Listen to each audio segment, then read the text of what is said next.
Kwasịrị gị nọnyere n'ofufe nsọ ụbọchị taa. Gịnị ga-eme ka ndụ ka m ghara ife Chukwu? Gịnị ga-eme ka ndụ ka m ghara ife Chukwu? Gị Chukwu nke igwe na gị ka tụkwasịrị obi ka anyị na-arịọ gị, ekwekwala ka ị gbafee. Gịnị ga-eme ka ndụ ka m ghara ife Chukwu? Gịnị ga-eme ka ndụ ka m ghara ife Chukwu?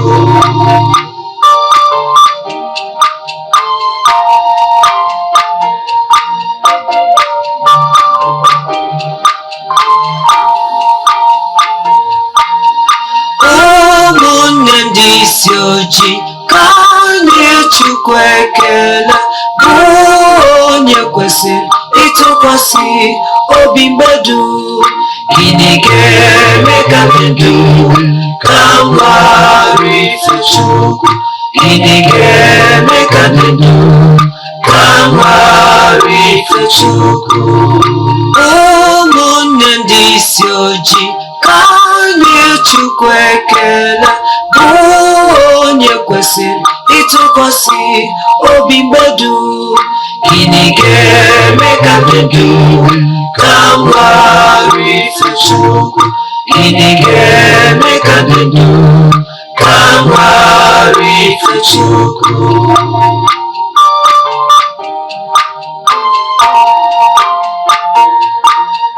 Gịnị ga-eme ka m dị ndụ wee ghara ife Chukwu mgbe dum? Gịnị ga-eme ka ị dị ndụ wee ghara ife Chukwu mgbe dum? Ihe a bụ ajụjụ ị kwesịrị ịjụ onwe gị.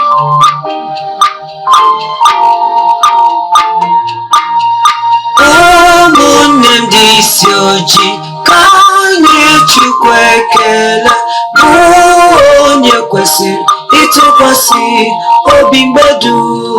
Gịnị ga-eme ka ndụ ka m ghara ife Chukwu? Gịnị ga-eme ka ndụ ka m ghara ife Chukwu? Ụmụnne ndị isi ojii ka anyị Chukwu ekele, bụ onye kwesịrị ịtụkwasị obi mgbe dum. Gịnị ga-eme ka ndụ ka m ghara ife Chukwu? Gịnị ga-eme ka ndụ ka m ghara ife Chukwu?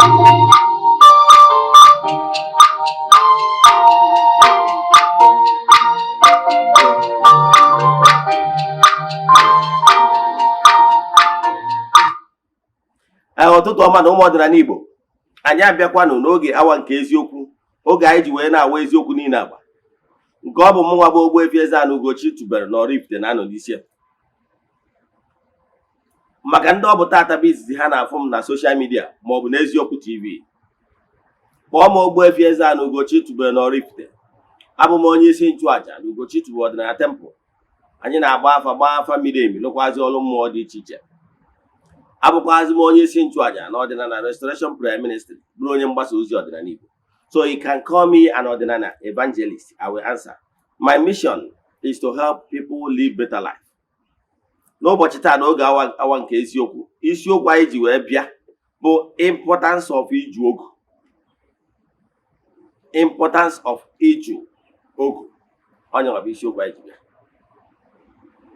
Yes, importance of making declarations. Onye bụ isiokwu. Importance of iju-ogu.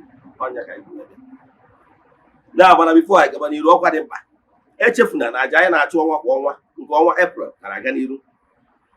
Anyị ga-achịkọta ya n'ụbọchị ikpeazụ ọnwa, mana ndị niile sonye na aja ga-enweta ihe onyonyo nchịkọta ya n'ụbọchị Fraịde ka m enwe chansị ise ndị na mgbede.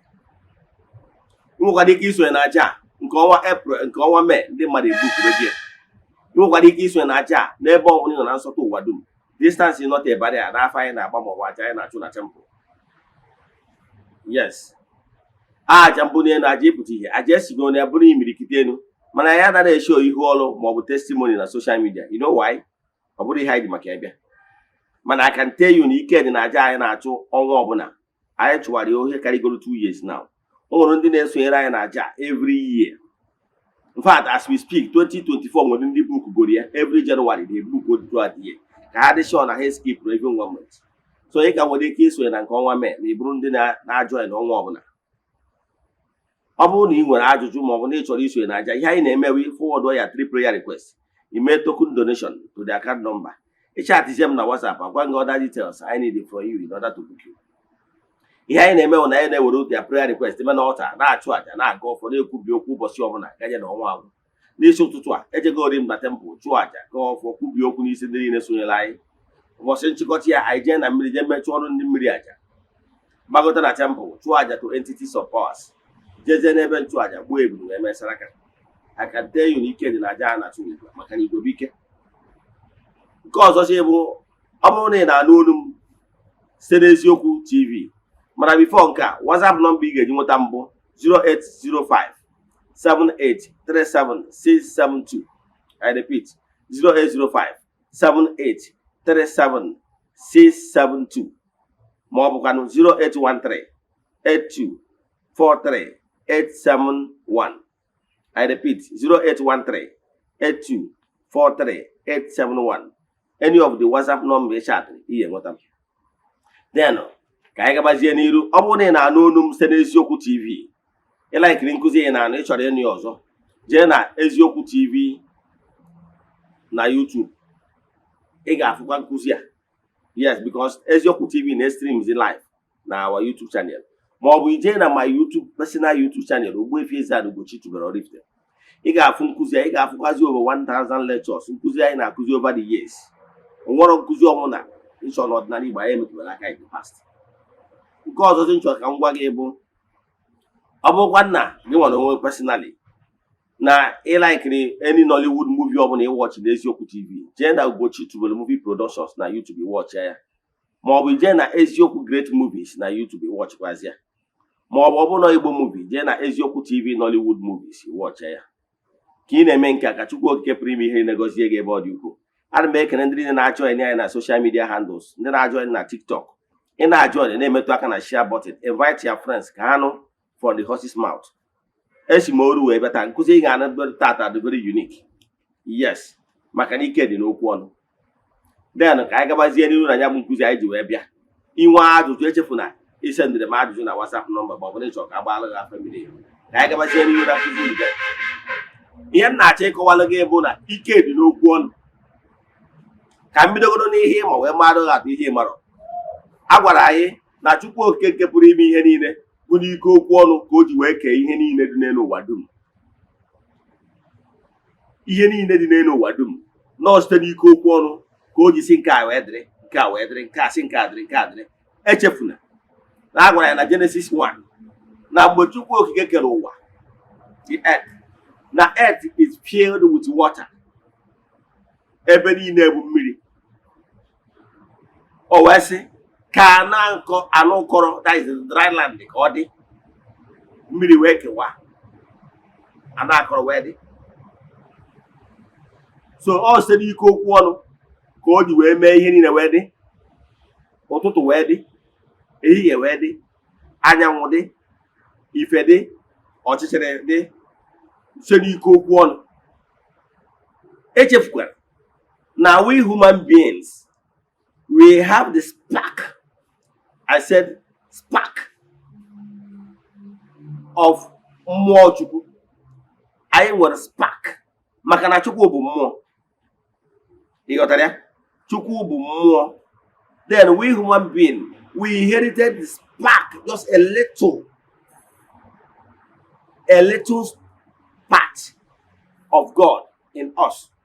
Ọnya ka anyị ji wee bụrụ obere chi, small gods. Ọnya batara o ji wee bịa na Genesis chapter 2. Ihe m ji ekwu okwu maka ndị ọ bụ taa bụ izi ha na-esonyere m.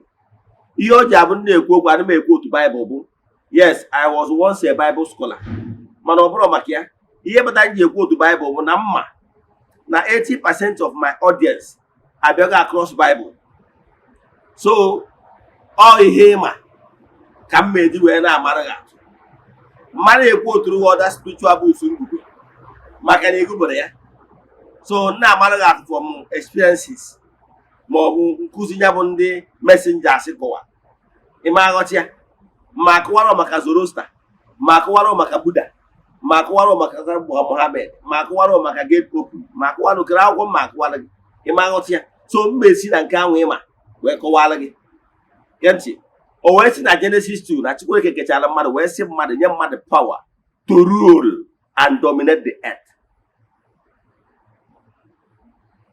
So we human being in a little way we are avatar. Anyị nwere we have the power to create. Like let me tell you what the will power can do for you which you don't know. Agwara m ọnụ na ndị na-eso nkụzi m ọfụma my students understand very well. Na ngwara gị na mmadụ dị na-abụ enwere the spiritual you nwee the physical you. The spiritual you is ya chi gị na ụmụ mmụọ niile ndị gị na ha so wee bịa ụwa ya forces ya ezumezu. Yes, onye nwa bụ they call you. Then ngwa gị na-enwere the physical you. Your physical you bụ gị nwa na onwe gị na-ege ntị abalị Chibuike ọfụ egbu daizi ihe eji baga afọ abụ afa awọrọ ị ga-eyi n'ụwa the earthly clock ị ga-eyi ka ị wee zaa wee dịka mmadụ because not this body trapụrụ gị mere na ya spirit ji wee ka nọrụ n'obodo ị nọ dịka mmadụ nke na-eku ume so ọ nke a bụ the physical you mana ana m achọ ịkọwara gị na the real you the spiritual you that is the core you. Yes, and I can tell you, with the power in you, you have the power to create. But the problem, I don't blame them because what you don't know is only a mystery to you and not to others. You're underestimating the power in you. You have to awaken the spiritual you. Can the spiritual you take over you and the driving seat? Or spiritual you who the mover, the power, the backbone of your existence. So you have to carry your spiritual you along. Reawaken the inner power in you. And will power so mad. And all that power when you're the power, the authority to dominate, to rule, to create. Let me tell you what you don't know. Whatever that will happen to you in this world of gross material is as a result of what you create for yourself. Let me tell you, whatever that will happen to you in this life depends on what you create. You can recreate what is not palatable to you. I can tell you, steady cook one. But either undermine the power of spoken words. No, than an Igbo. Apple iju-ogu. He made declaration, decree, that is the power. Let me tell you one thing you don't know. Even the church, I remember when that time, those days, in Nago, the canon law, the Vatican I, the Vatican II, and the catechisms of the church, and then the councils of the church, like the Council of Ephesus, Council of Nicaea, and others of them. One thing I remember at the end of that conference, if when he had about decree, a decree like the Council of Ephesus, or the Catholic Church will decree that Mary is the Theotokos, meaning that Mary is the mother of God. That once you remain a Catholic, you are under bound, equator, that Mary is the mother of God. And or if he refuses, then let the person be anathema.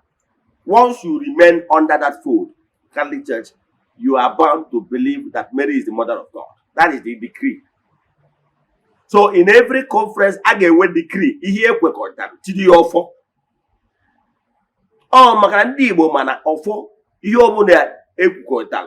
Tidi ofo. Iju-ogu. Tidi ofo. Oh, ya keja si ofo no ogu.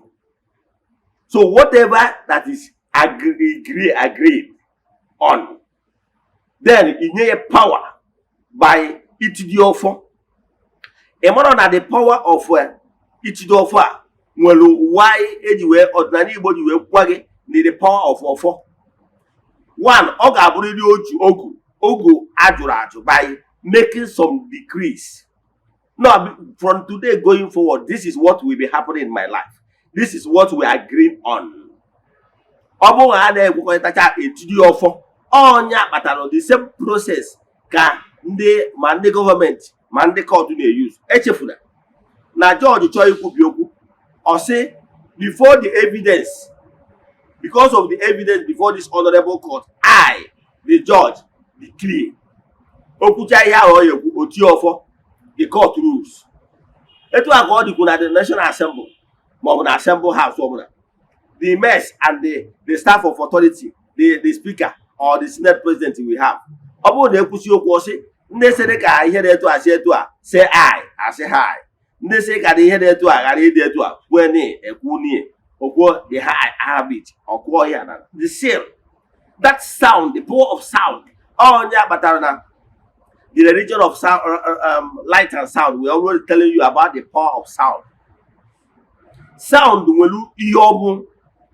Oh, yeah, but na Igbo. Kwekọrịta chaya. Studio ofo. Over the sound of what they produce. In when they come out, touching of the spiritual meaning of the and ofo. Etidie kandana and the morning no bosia when what we agreed on. The power of sound. Oh, nya batabu no ordinary Igbo. O nwere ụfọdụ ọrụ ọ ga-aba alụcha etidi of agbapụ egbe. That sound will go away create to the entire universe. That this is what you are here for. Where etidi of for them to akọ. So the power of yet na chuk akọwala gị the power of ime declaration. Some of the problems you are facing today is as a result of not making maximum use of the power of the declaration, power of the speaking words. Onya kpatara na ugochitubelu na temple anyị na-enwe ministration. Ministration bụ oge anyị ji ekwubi okwu maka na anyị ma how things work. Mmadụ na-enwere some challenges mmadụ na-enwe. Ihe na-ediri ka imeela onye ahụ ikwubi okwu n'isi sụgharịa ọfọ. Yes. Ihe gbasara ịsụgharị ọfọ dị nnukwu mkpa, especially o nwere ike ọ bụrụ ihe gbasara iyi ụwa. Ka na ihe na-achọ ịkọwara gị bụ na the way you live your life today, whatever you decree today and put it into practice, whatever you decide today will determine how your future will be. So your destiny is in your hands. Whatever you don't believe in, whatever you don't desire, because once you don't believe something, you cannot put it into practice, it cannot come into manifestation. You must decide that this thing must happen. Yes, you must make a declaration. And Onya ka eji wee sị gị na I think Matthew 7:7 sị yọọ ị ga-ayọta chọọ ị ga-achọta kụọ aka na ga-emeghere gị, meaning that Chukwu okike and forces of nature is not for the Christmas. They can never grant you what you don't deserve. It's what you will deserve that will always come to you, knowingly or unknowingly, whether good or bad, all you deserve. But I can tell you that Obrona each of positivity, live a life that deserves positivity, then make a declaration that whatever declaration you have made in their previous earth life, knowingly or unknowingly, that need a reverse here. Ike dị n'okwu ọnụ. Ka mmakwanụ ga o nwere onye a na-akpọ Jabez. Kedu ihe Jabez? Jabez bụ nwata nwoke mgbe nne dị ime. Ihe niile nne na-agabiga agba ahụhụ. Mgbe a na-amụkwu ya afụfụ. Mgbe nne ya mụtara ya, o wee sị no na nwa a ihe a ga-akpụ ya pain. Maka na nwa bụ the symbol of pain. N'ihe niile gbasara ya, n'ihe niile gbasara ndụ ya bụ pain. Olu one day, Jabez wee reawaken ya, wee lọta na ike dị n'okwu ọnụ, wee kpọkuo Chukwu okike. si gbanwere ya ọnọdụ a. Enough is enough. Si gbanwere ya ọnọdụ a. To cut the whole story short, agbanwere Jabez ọnọdụ. Nwachukwu amara m ihe bụ ihe ị na-agabiga. I can tell you na ihe ọbụla bụ ọnọdụ gị na-aga agbanwe ya ma ọ bụrụ na ikwe. A ga-agbanwerịrị ọnọdụ gị na-adịrọ mma ma ọ bụrụ na ikwe. Work towards positivity. Can one thing you don't know about life and the mystery of life? Whenever you are not angry with a particular condition, that condition will never change. You must be angry with the condition that is happening in your life that is not palatable. Be it hardship, be it agoniru, be it stagnation. You must be angry and say enough is enough and do something positive and do positive declaration. Etu a is where we are experience. You're tired of poverty, say enough is enough. I don't want this anymore. You start make some declaration and start behaving like one. Because before you make the declaration, you must understand exactly what you want. And if you understand what you want, then you put it into action with declaration and it will come to pass. Let me tell you, sometimes in life is what you will. You must long for something noble. You must long for something good in order for you to use the power of attraction. And the power of homogeneous species. And the power of attraction. You attract those things. Those things that remains imagination in your mind. Those things in your dreams. The power of attraction will attract them into the world of reality. Yes. Let me give you an example. Let me use my example as an example. Use myself as an example. In the last 15 years, believe in me, okay, I'm ready to front and back. You have a book at the Mamat, Wurong and Namat, came out of life. Or Bronca, here say, they say, yes. That time, I remove him front and back, and the Mamma, Bawan, Sigurua, when Nabu and Siabujabata.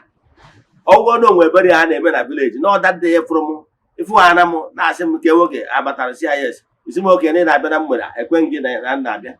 Muramesh Araberi Arafon, dear can see a knowledge. Maybe the next morning, I connect him now. You tell ya? Anma told you on a village, now told you on the mad, Bacanano and the mad. Okay.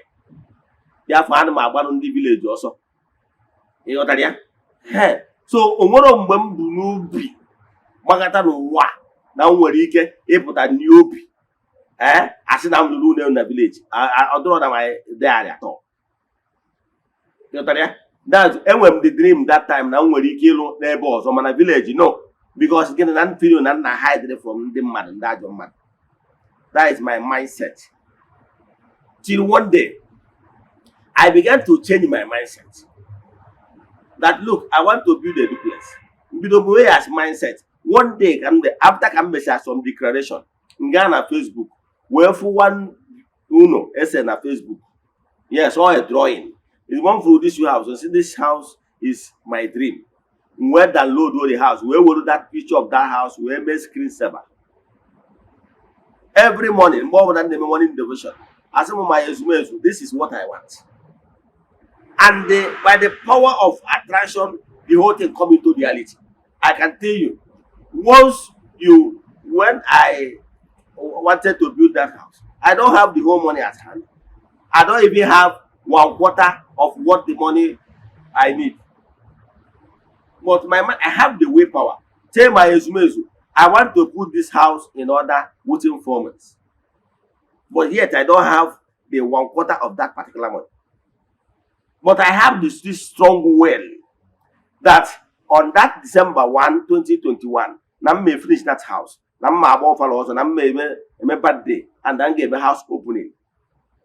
My willpower remain, because what you need to attract this your imagination into the world of reality is strong power, strong will without shaking. I won't even want a pilot. Joy, I want a plane natural over airborne. He need 100% power. Go a week where I take it off. He cannot give 60%. I won't know why I take it off. Won't like crash. So whatever you are doing, give it 100%. Your best shot. Don't use this laissez-faire attitude. Let me just try. I'm annoyed. This is the lukewarm faith.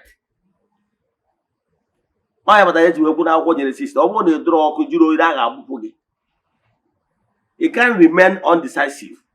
It must say, this is what I want. With all my strength, all my gifts. Now because I go so many books. Malon ordinary goes on to remain the best, ordinary with many advantage.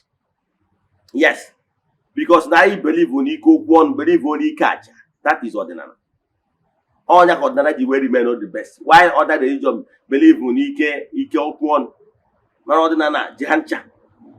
So, what you need now? I want to do that. Mazokwa, man, and all the area they go committed. Now they go committed. Now may test you go goodies of life. And they pass it. What I can tell you, if you don't like what is happening to you, make some declaration and work towards it. But the problem is that some people, whenever they are making declaration, their mind in a shake. Even in spiritual work, if you are not 100% confident with on your job, there is no point here for the person. So. Don't try it or my work, because this is have to do with conviction. So always make declaration. Iju-ogu. In the Igbo, the symbol and the backbone of Igbo spirituality is your phone. Iju-ogu, make declaration with uprightness. Image on mother. You put it offer. They twice Igbo they are obi there is ejuwari offer. Ekucha negativity going forward. This is no longer in existence in addition. Normal amazing doing. Now from today going forward, see what that will be happening in your life. And that's the decree socially be. On our own that I may say a charge I hear me we see way up. The 2 weeks where the war one door even the word negative you we reverse it. Send you go one. So are you all for the near? See law band offer, establish the new covenant. Ike no one, my brother, my sister. Can I know about you be? What you don't know is only a mystery. Ike no one, there is a power in speaking words. Whatever you speak and you believe in it, it will come into fulfillment. More than equal. Can you see ever? But they had naturally age in open and Kuta. Who Nike did not follow Ogu. Egana Iju-ogu. Iju-ogu making declaration. Adaka go the ocha. He make declaration and send the longing. That declaration and the longing, they made that imagination, those good wishes, in a law, in a wish, will come into the light. And the power, that zeal, the longing, the strong longing that is not wavering, we push it and attract it into reality in the world of the physical. Try this. I'm one of the person. Maybe when it gets not because I have read almost all the religious books. Yes, I could go so many. I don't want to start mentioning names because if I start mentioning all the sects, the religious bodies, and the rest of them, I don't want any group to feel like, yes, no. But at the end of the day, I find out that ordinana, or depend they remain the most superior. Yes. When the man na asikwa na mmadu niile no na Igbo to Eze-Ana ordinary Igbo. Now I'm about the last man standing because I have I have seen it all. But I can tell you, Igbo, come back to your root. Image of one mother. Iju-ogu. Change your mindset. Change your mindset. You cannot attract goodies of life if you don't value them, if you don't love goodies of life. Yes. Even money will not come to you if you hate money. Yes. Yes. You must always do the needful, that you need goodies of life. Believe in me, the goodies will locate you because of law of homogeneous species. Ka m kwụsị ebe a, onye ka chọrọ ikwuchita mana ihe m na-achịkọwala gị bụ nwanne iju-ogu. Always long for what you want and have strong warning, believing. Not you believe on ihe a, ọ bụrụ na you're 1 or 2, ị nwetara etu isi wee tọ, your mind ebido dey shiver. No! Ka m gwa gị ihe bụ conviction. Conviction bụ ụdị a Shadrach, Meshach and Abednego akọwara na Bible, na-atụbara ha n'ime ome olulu. Ha sị na chi nke ha believe on ya ga-azọpụta ha, na asịkwarị na chi nke ha kwenyere na ya azọpụtara ha, na ha kwenyesiri ike na chi a. Free conviction. Yes. All the conviction a ka atụrụ anya n'aka ga-asị onye ọdịda. Onye ka m ji asị ndị mmadụ chegharịa ma chigharịa. Nchegharị dị iche ma chigharịa bụ n'ihe niile iji bụrụ gị, chighata n'ezi obi gị niile. Yes. Chighata n'ezi obi gị niile babati na onye nwa. Ọ bụrụ na ọjọọ si n'ime rijọs ichegharịrị, mana ị na-eche ihe nji abịa n'ọdịnala ka mmadụ na ya afụ ego. Ọ bụrụ na ịfụrụ ego, you go back to where you are. Ọmmụọ ka a na-aghọrọ ahụ. Ịmara ihe bụ determination. Your strong determination attract whatever you want. There was a day, let me tell you one thing. Ọ nwere ụbọchị m na-eme experiment. Enwetara m ofu udem tinye n'ime ihe a na-akpọ urium, this day old chick. Wee weta ya wee tinye n'ime this Bonvita can. Those Bonvita, that biggest one, tinye n'ime. So now watch this chick. Ọmanienu, ọ na-achọ ka ọ jump out of this thing. He couldn't. Ọ tried here. Ọ tried here more than 15 times. Eventually, ọ jump out. O nwere ihe ghọta. Ihe nghọta na ya bụ consistency and determination. O nwere ike, ọ bụrụ na ọ chọrọ ịpụta di ya, ọ jọmpụ ofu ugboro, jọmpụ ịbụọ, jọmpụ ịtọ, ike agwụ ọsọ na ya try gị ike. Ọ ihe bụ ihe na-eme some of you. You try, go here once, you throw result, you throw a second time, you give up. Sometimes ụmụ mmụọ ga na-ene gị ka mmadụ determination, it is serious. N'imere nke a mee nke ịma onye formula electricity try there 5,000 times according to story a gwara anyị na school before achieve onye. O nwere ofu wrestler na-eso John Cena. Ihe eji mara ya bụ never give up. Yes, that attitude must be strong. That asịkwa arị na ihe na-etu arị na okwe kwesị ike. Ụdị okwe a ka ụmụ mmụọ na-achọ. Ụmụ mmụọ fụ ha anaghị totally convinced that anatago ndabe nna m, whether ma ebunyere m ike ma ọ na-ebunyere m ike, whether ma nwetara ihe niile m chọrọ 100% ma na m enwetara na-ekwechirigo m, I will never let you go unless you bless me. Oh, that is the attitude. So make your declaration, positive declaration, and work towards that positivity by remaining strong and never waver. Obi amana gị jijiji, obi anọra gị mmiri, ma ihe ya na-atụ anya ọ ya dọkwara mmezu. Decree what you want and work towards it in the light. I can tell you, you will attract those things to come to fulfillment in the world of reality.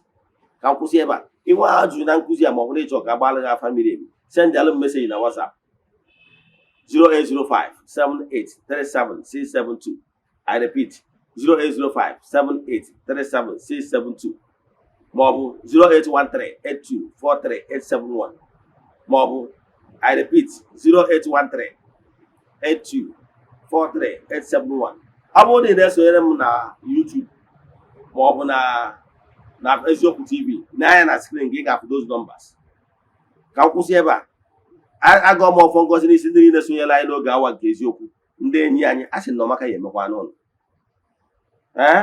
A sị m na ejiri nwa dibịa agbọ eme mgbọrọgwụ na ụnụ ga-adị ka echi, maka na echi adịghị agwụ agwụ. A sị m onye isi ụnụ na-awa aja ya were nke chụọ. Agụọ m ọfọ n'isi ndị friends of the temple na children of the temple, na ndị niile ihe anyị na-eme na amasị, na ndị na-eshi ya awa messages. A sị m na ụnụ ga-adịkwanụ ka echi na echi adịghị agwụ agwụ, na ihe ọma ya emela ụnụ.